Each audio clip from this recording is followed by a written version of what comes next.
The sit and reach test. The industry standardized reach for your toes and blame it on the hamstrings when you can't test. Hopefully, using the skeleton, you can better see what's all involved with trying to reach your fingertips to your toe tips.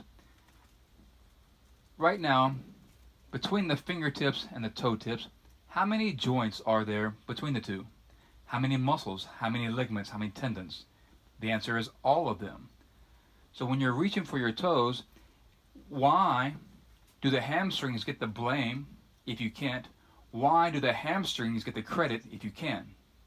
There are so many more factors in reaching your fingers to your toes. You have all the toes, you have the ankle, you have the knees, the hips, the pelvis, all the spine, the rib cage, the neck, even the scapula, all involved in trying to reach one point of the body to the other. Now typically in a sit and reach, most people want to pull their toes up thinking it's going to make it easier to actually reach their toes. But what that does is it puts tension on the back of the calf, back of the hamstrings, the entire back side of the body for that matter, and it prevents you from forward flexing. So if I dorsiflex, toes up, and I reach, I can go so far, but as soon as I plantar flex, I can go a lot further. Also, breath. When I breathe in, the lungs fill up the rib cage expands, which extends the spine, and again that prevents you from forward flexion. So breathing in versus breathing out changes your ability to forward flex. Then there's shoulder protraction and retraction. If I leave the feet neutral and just breathe normal and keep retracted, I can only reach about mid-shin, but all I do is protract and I can reach my toes. And none of that motion came from the hamstrings, that was all from the shoulders. And then you have your cervical spine. If I forward flex, chin to chest, and reach,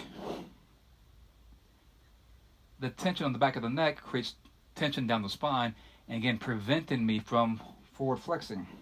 If I look up, I can reach further.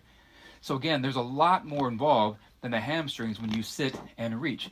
So again, why do the hamstrings get the blame if you can't touch your toes? And why do they get the credit if you can? Now there are more exercises that can be done that are discussed in the book Stretching Revolution, as well as the website movemethodology.com, and that's for the motion-oriented vital exercise program. But the question must be still asked, why do you expect something to relax that you're making work? So this tube that I have attached to the back of the knee, under the butt, up to the back of the head, when you lean forward, all these muscles pull tight. And as soon as you reach forward of the midline, gravity now pulls your body down more, making these muscles work more. And the further you lean forward, the more you're making them work, but yet you're still asking them to relax, and you cannot do both. So again, in the Stretching Revolution, we discussed turning the force around so you can actually get what you're wanting, muscles to relax, and your effort to actually go together.